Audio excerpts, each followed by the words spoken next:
ইয়া রাসূলুল্লাহ, ইয়া হাবিবাল্লাহ, নবী গো, আমাকে একটা আমল শিক্ষা দেন, যে আমলের কারণে আমার মধ্যে যে বদ খাসলতগুলো আছে, আমি যে গুনার কাজগুলো করি, এই কাজগুলো যেন আমি ছাড়তে পারি। নবীজি বললেন, তুমি কি কি গুনার কাজ করো? সাহাবী বললেন, ইয়া রাসূলুল্লাহ, ইয়া হাবিবাল্লাহ, আমি 3টা গুনার কাজ করি।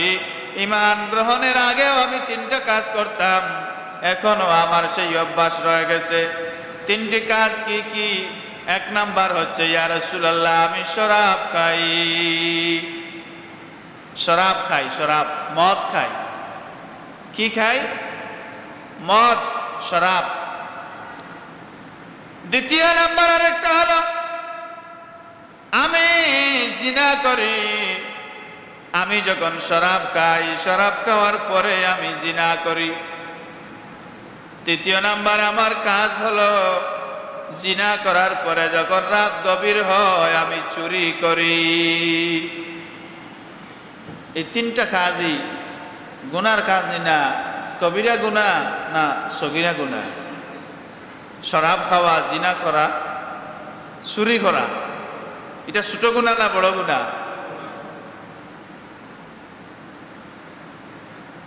নবীজি সাহাবীকে ওয়াজ করে দিলেন, বলে দিলেন, রে আমার সাহাবী, তুমি একটি কাজ করবা, তুমি একটা আমল করবা, কখনো তুমি মিথ্যা কথা বলবে না। সাহাবী বাড়িতে চলে গেলেন। রাত হলো। এবার সাহাবী শরাব খাওয়ার জন্য মদের বোতল, শরাবের বোতল হাতে নিলেন। হাতে নিয়ে যখন মুখের মধ্যে দিবেন, তখন মনে হলো, কাল দরবারের রিসালতে যাওয়ার পরে নবীজি যদি আমাকে জিজ্ঞেস করেন যে গত রাত্রিটা তোমার কেমন কাটলো, আর যদি আমি বলি যে আমি মদ শরাব খেয়েছি, তাহলে আমি শরম লজ্জিত হব।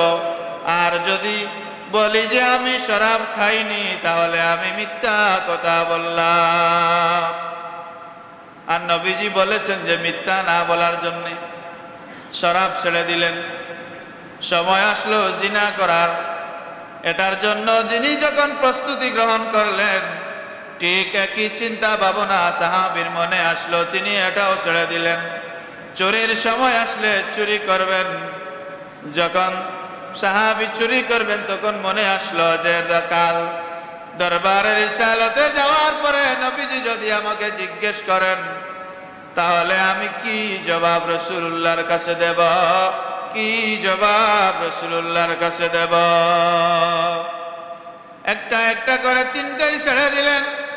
পরের দিন দরবারের রিসালতে গিয়ে সাহাবী হাজির হলেন।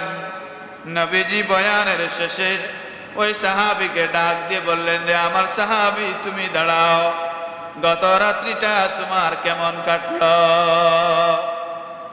সাহাবী জবাব দিলেন, ইয়া রাসূলুল্লাহ, ইয়া হাবিবাল্লাহ, নবী গো, রাত্রিবেলায় যখন আমার শরাবের সময় এসেছে, আমি এটা হাতে নিয়েছি, পান করতে চেয়েছি, কিন্তু আমার মনে আসলো আজ আপনার দরবারে আসার পরে যদি আপনি জিজ্ঞাসা করেন, তাহলে আমি কি জবাব আপনাকে দিব?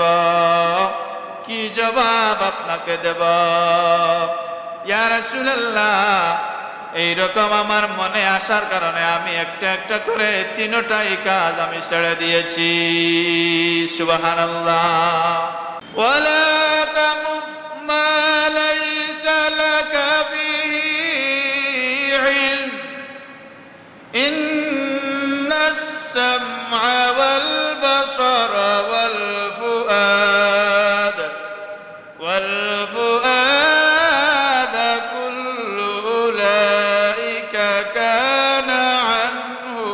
মাসউলা। রব বলতেছেন, বান্দারে, ওয়ালা তাকুফ মা লাইসা লাকা বিহি ইলম, যে বিষয়ে তোমার জ্ঞান নেই, যে বিষয়ে তোমার জ্ঞান নেই, ধারণা নেই। ইন্নাস সামআ ওয়াল বাসারা ওয়াল ফুআদা কুল্লু উলাইকা কানা আনহু مسؤولا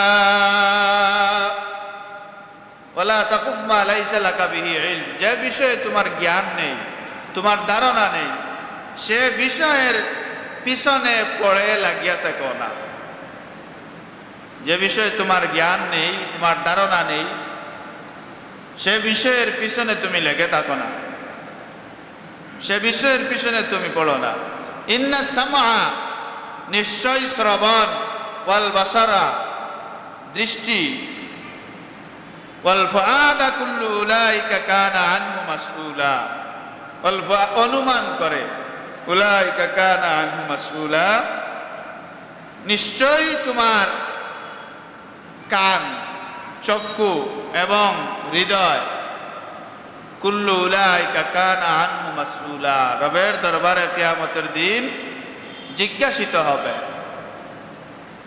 চোখ কান মুখ অন্তর এই সমস্ত আল্লাহ পাক রব্বুল আলামিনের কাছে জিজ্ঞাসিত হবে রব জিজ্ঞাসা করবেন কি কি কাজে তুমি চোখ ব্যবহার করেছ কি কি কাজে তুমি মুখ ব্যবহার করেছ কি কি কাজে তুমি কান ব্যবহার করেছ নাচ গান শুনছো না ওয়াজ নসিহত শুনছো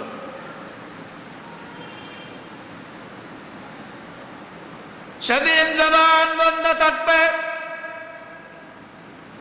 কানের জবান খুলে যাবে চোখের জবান খুলে যাবে শরীরের অঙ্গ প্রত্যঙ্গের জবান খুলে যাবে রব জিজ্ঞাসা করবেন আপনি বলতে পারবেন না যারা এই কাজগুলো করেছে ভালো কাজ করলেও সাক্ষী দেবে মন্দ কাজ করলেও সাক্ষী দেবে সাক্ষী থেকে রেহাই পাওয়ার কোনো রাস্তা নাই ভাবতে পারেন কিয়ামতের ভয়াল ময়দানে লক্ষ লক্ষ কোটি কোটি মানুষের ভিতরে রব আমাকে কিভাবে ধরবেন রব যখন জিজ্ঞাসা করবেন তখন দৌড় দিয়ে মানুষের ভিতরে ঢুকে যাব রব আমাকে খুঁজে পাবেন না না না না এই চিন্তা করলে হবে না রব একজন একজন করে হিসাব গ্রহণ করবেন রবের দরবার থেকে পালানোর কোনো রাস্তা নাই রব বলতেছেন ওয়ালা তাকুফ মা লাইসা লাকা বিহি ইলম এ বান্দারে তুমি যে বিষয়ে জানো না বুঝো না তোমার ধারণা নাই সেই বিষয়ের পিছনে তুমি পড়িয়া থাকিও না নিশ্চয়ই তোমার কান তোমার চোখ তোমার হৃদয় সবকিছু রবের দরবারে কিয়ামতের দিন জিজ্ঞাসিত হবে এই জিহ্বা দিয়ে কত মিথ্যা কথা বলেছেন এই জিহ্বা দিয়ে কত মানুষের হক নষ্ট করেছেন এই জিহ্বা দিয়ে কত মানুষের হৃদয় ব্যঙ্গে খান খান করে দিয়েছেন এই জিহ্বা রবের দরবারে জিজ্ঞাসিত হবে রবের দরবারে জিজ্ঞাসিত হবে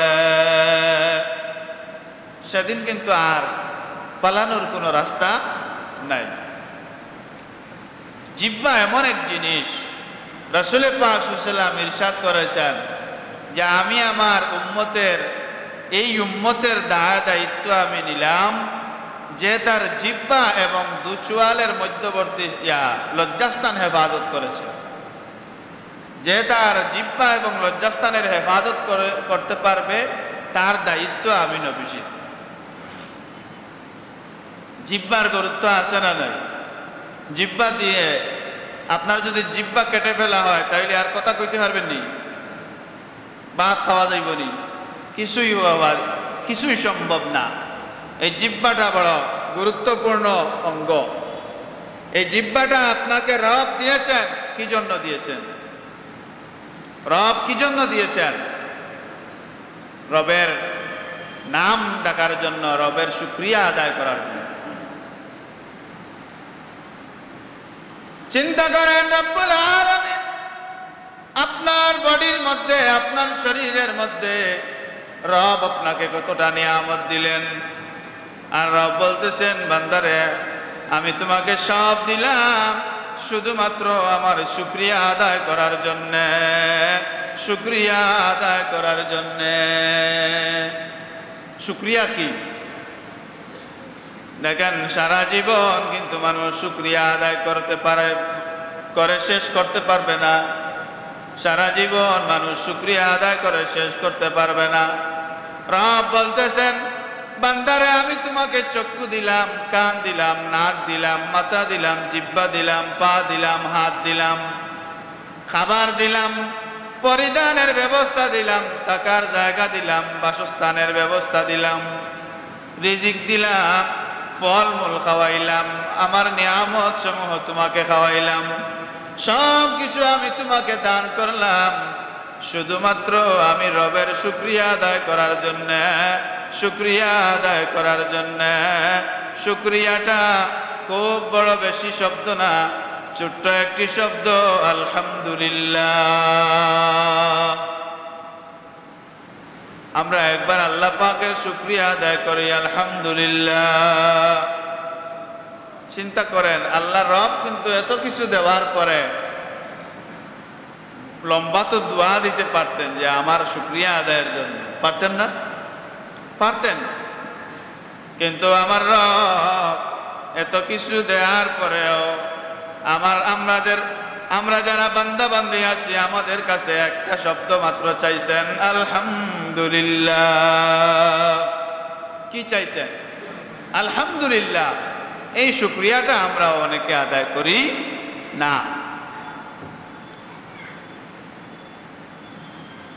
আল্লাহর দেয়া নিয়ামত যে জিহ্বাটা আছে, এই জিহ্বাই অপরাধ সংগঠিত করায়। এই জিহ্বার অনেক পাওয়ার, একজন মানুষের অন্তর ভেঙে দিতে পারে, দুজন মানুষের মধ্যে ঝগড়া লাগাতে পারে, একজন মানুষের মধ্যে ঈমান রাখতে পারে, আবার যাওয়াইতেও পারে। এক জিহ্বা। জিহ্বা মানুষের গুরুত্বপূর্ণ অঙ্গ। এই জিহ্বার কারণে মানুষ জাহান্নামে যাবে, জাহান্নামে যাবে।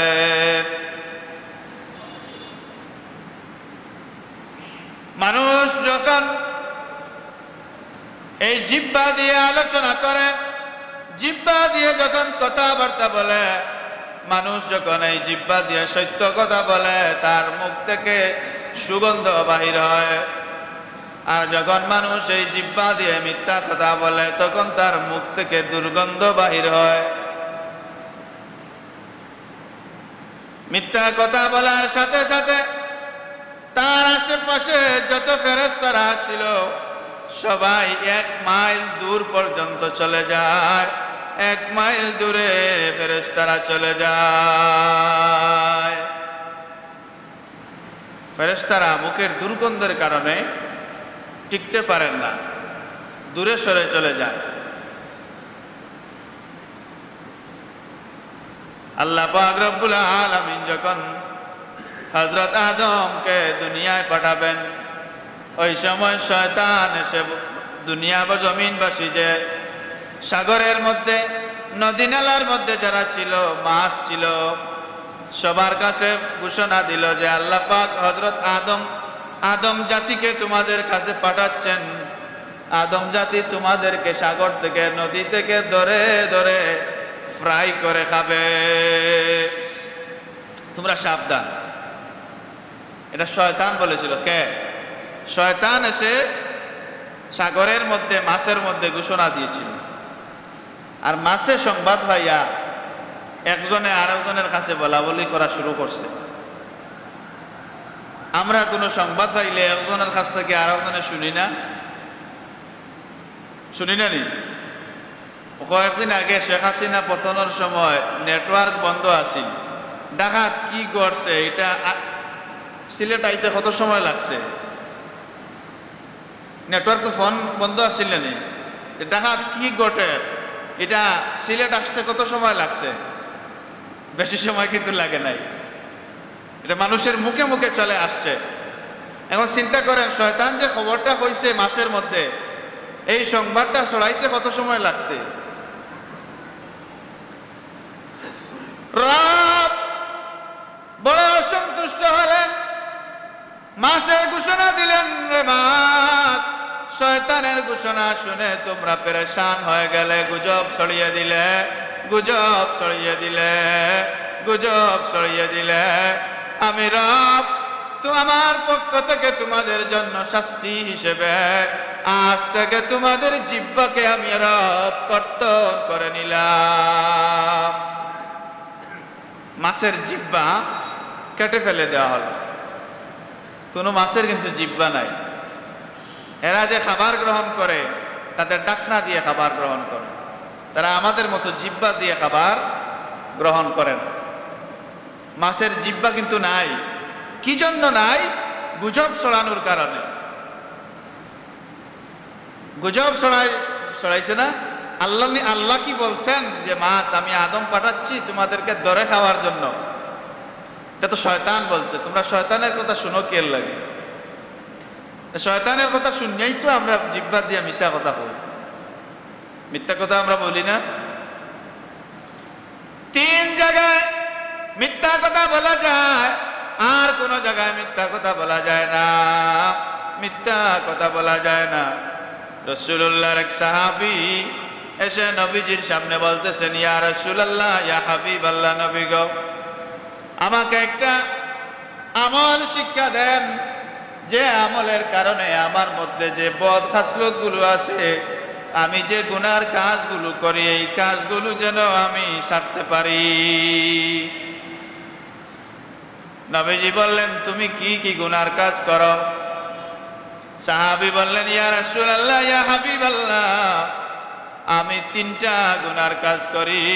ঈমান গ্রহণের আগেও আমি 3টা কাজ করতাম, এখনো আমার সেই অভ্যাস রয়ে গেছে। 3টি কাজ কি কি? 1 নাম্বার হচ্ছে, ইয়া রাসূলুল্লাহ, আমি শরাব খাই। শরাব খাই, শরাব, মদ খাই। কি খাই? মদ, শরাব। 2য় নাম্বার আরেকটা হলো, আমি জিনা করি। আমি যখন শরাব খাই, শরাব খাওয়ার পরে আমি জিনা করি। 3য় নাম্বার আমার কাজ হলো, জিনা করার পরে যখন রাত গভীর হয় আমি চুরি করি। এই 3টা কাজই গুনার কাজ না। কবিরা গুনাহ না সগীরা গুনাহ? শরাব খাওয়া, জিনা করা, চুরি করা, এটা ছোট গুনাহ না বড় গুনাহ? নবীজি সাহাবীকে ওয়াজ করে দিলেন, বলে দিলেন, রে আমার সাহাবী, তুমি একটি কাজ করবা, তুমি একটা আমল করবা, কখনো তুমি মিথ্যা কথা বলবে না। সাহাবী বাড়িতে চলে গেলেন। রাত হলো। এবার সাহাবী শরাব খাওয়ার জন্য মদের বোতল, শরাবের বোতল হাতে নিলেন। হাতে নিয়ে যখন মুখের মধ্যে দিবেন, তখন মনে হলো কাল দরবারের রিসালতে যাওয়ার পরে নবীজি যদি আমাকে জিজ্ঞেস করেন যে গত রাত্রিটা তোমার কেমন কাটলো, আর যদি আমি বলি যে আমি মদ শরাব খেয়েছি, তাহলে আমি শরম লজ্জিত হব। আর যদি বলি যে আমি শরাব খাইনি, তাহলে আমি মিথ্যা কথা বললাম। আর নবীজি বলেছেন যে মিথ্যা না বলার জন্য শরাব ছেড়ে দিলেন। সময় আসলো জিনা করার।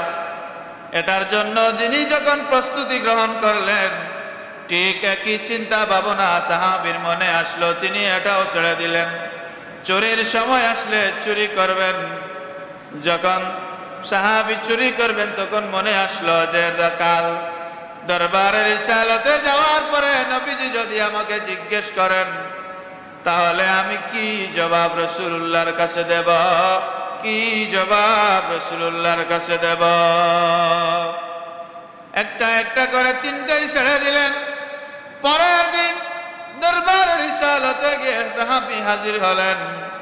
নবীজি বয়ানের শেষে ওই সাহাবীকে ডাক দিয়ে বললেন, রে আমার সাহাবী, তুমি দাঁড়াও, গত রাত্রিটা তোমার কেমন কাটলো?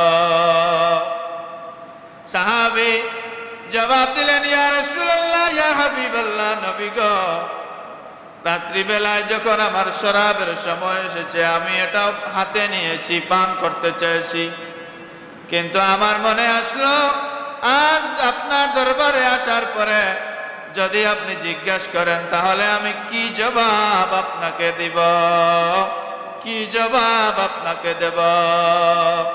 ইয়া রাসূলুল্লাহ, এইরকম আমার মনে আসার কারণে আমি একটা একটা করে তিনটাই কাজ আমি ছেড়ে দিয়েছি।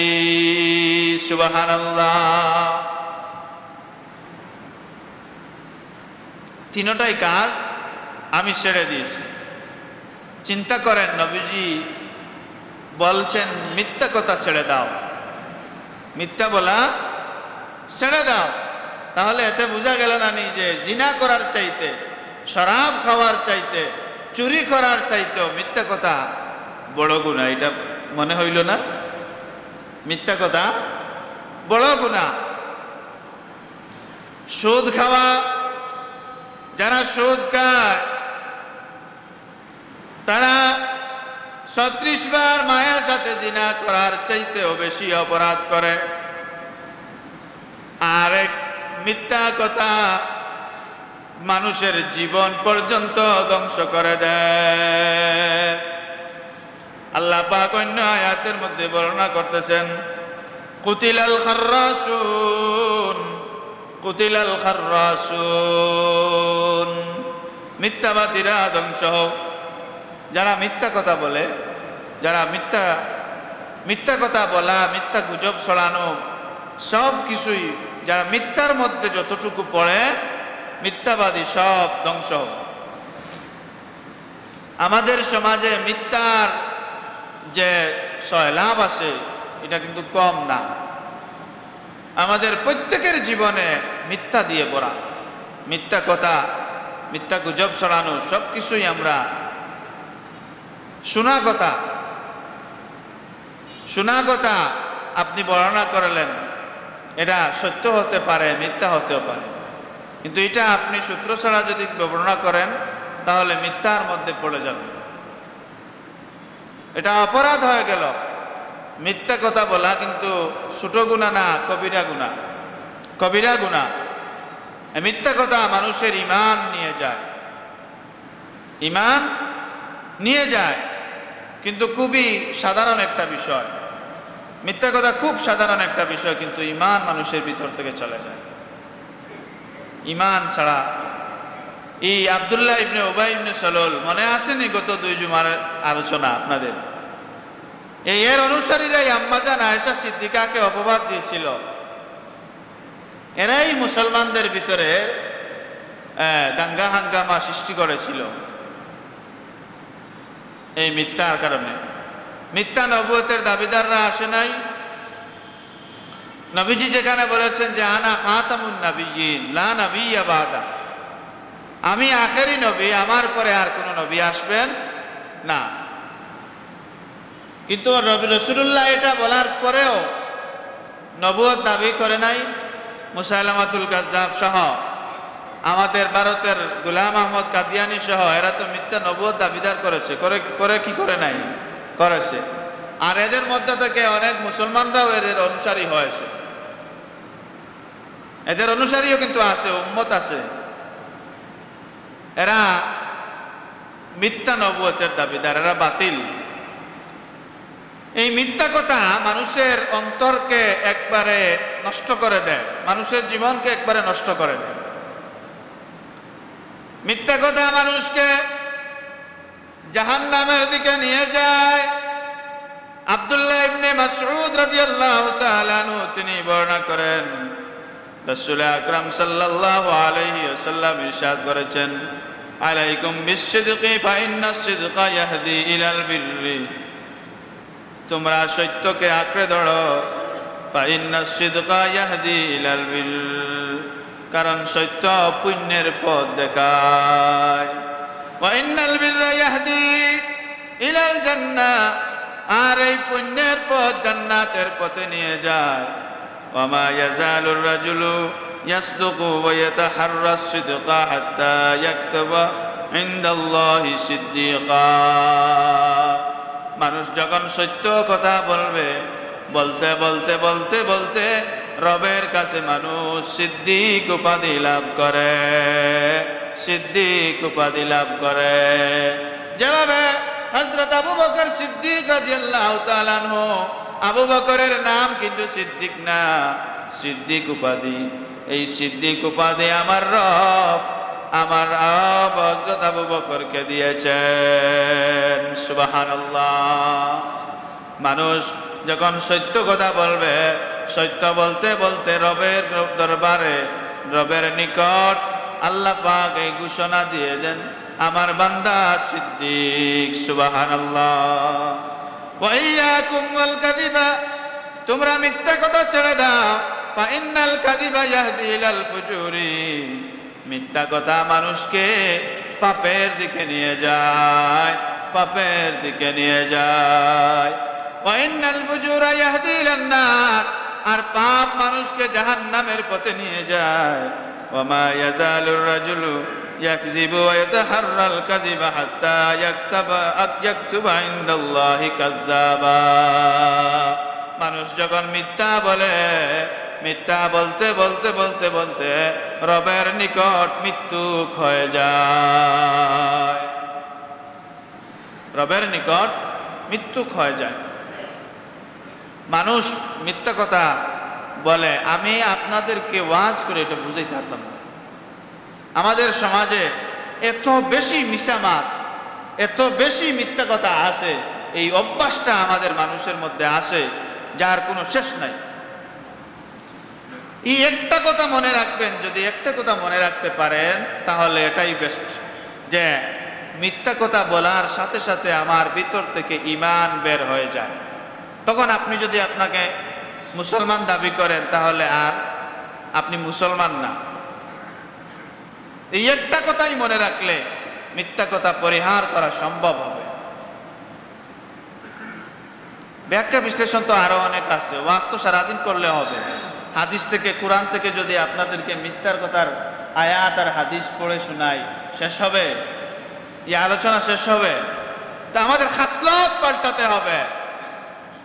আমাদের যে বৈশিষ্ট্য আছে এই খাসলতটা পরিবর্তন করা লাগবে। আমি অনেক আগে, মনে করেন যখন অষ্টম শ্রেণীতে পড়ি, আমার শ্বশুর আমার উস্তাদ, তখন আমি কিন্তু জামাতা হই নাই। অষ্টম শ্রেণীতে আমি যখন পড়ি তখন মাদ্রাসায় ওয়াজের মধ্যে উনি গেছেন, যাওয়ার পরে এই মিথ্যা কথার ওয়াজ করছে। তখন তো বুঝ আছে, অষ্টম শ্রেণীতে পড়ি, মোটামুটি তো বুঝি সব কিছুই। এই প্যান্ডেলের নিচে বসে সেইখানে প্রতিজ্ঞা করেছিলাম যে আজ থেকে আর কোনো মিথ্যা কথা হইতাম না। আলহামদুলিল্লাহ, অনেক ঝড় তুফান আসছে, কিন্তু সত্য বলার কারণে, সত্যের উপর টিক থাকার কারণে এই বিশাল, যে মানুষ বলে না যে 4 চাকার 3 চাকার গাড়ির নিচে পড়ে মানুষ মরে যায়, আমার উপর দিয়ে বিমান যায়, আমি তো মরি না। এইরকমই বিমান আমার উপর দিয়ে গেছে কিন্তু মরি নাই। সত্য মুক্তি দেয়, আস-সিদকু ইউনজি ওয়াল কিযবু ইউহলিক। সত্য মুক্তি দেয়, মিথ্যা ধ্বংস করে। একটা মিথ্যা, আপনার পরিবারে যদি একজন মিথ্যুক মানুষ থাকে, তো এর মিথ্যা বলার কারণে পরিবারটা ধ্বংস হয়ে যাবে, এই পরিবারটা ধ্বংস হয়ে যাবে। একটা সমাজ ধ্বংস হওয়ার জন্য একজন মিথ্যুক যথেষ্ট, একটা রাষ্ট্র ধ্বংস হওয়ার জন্য একজন মিথ্যুক যথেষ্ট। এজন্য আমাদেরকে মিথ্যা কথা বলা ছাড়তে হবে। এই খাসলত আমাদের মধ্যে যাদের আসে, এটা আমরা পরিহার করতে হবে। মনে মনে প্রতিজ্ঞা করেন, আমি আর ওয়াদা করাইলাম না। কারণ ওয়াদা খেলাফ করা তো কার কাজ? মুনাফিকের কাজ। ওয়াদা খেলাফ করা কার কাজ? মুনাফিকের কাজ। এজন্য আমি আর ওয়াদা করাইলাম না। নিজের সাথে নিজে ওয়াদা করেন, যাহা আজ থেকে আমি আর কোনো মিথ্যা কথা বলবো না। এটা নিজের সাথে নিজে নিজে ওয়াদা করেন, আমি আজ থেকে আর কোনো মিথ্যা কথা বলবো না। যে মিথ্যা আমাকে জাহান্নামে নিয়ে যাবে, এই মিথ্যা বলার আমার দরকার নেই। এতে আমার জান যদি যায়, আমার মিথ্যা কথা বলা প্রয়োজন নাই, দরকার নাই। এই কথাটাই সবক নিয়ে যদি বাড়িতে যেতে পারেন আর জীবনে আমল করতে পারেন, এটাই ওয়াজের মানে মূল রহস্য উদ্ঘাটন হবে। নামাজে আসা কাজে লাগবে, আজকের জুমার দিন উদযাপন করাটা কাজে লাগবে যদি নিতে পারেন। আর যদি মনে করেন না, তা কত ওয়াজ শুনছি, হবাই আর হবাই গেছে, আমি তা ওয়াজ শুনিয়া লাভ আছেন, কত বড় বড় আলিমগুলোর ওয়াজ শুনছি, আমরা কিচ্ছু হইছে যেলা আসিও, ইলা যদি বুড়ি আঙ্গুল দেখায় আল্লাহর আয়াতর সামনে, হাদিসের সামনে, তাহলে নিজের জীবন নিজে বরবাদ করা ছাড়া আর কোনো কিছু নাই, আর কোনো কিছু নাই। এই জন্য নিজে সংশোধন হওয়া, নিজের খাসলত এটা ঠিক করা, বৈশিষ্ট্য ঠিক করা, আল্লাহ পাক আমাদেরকে তৌফিক দান করুন। সবাই বলি আমিন।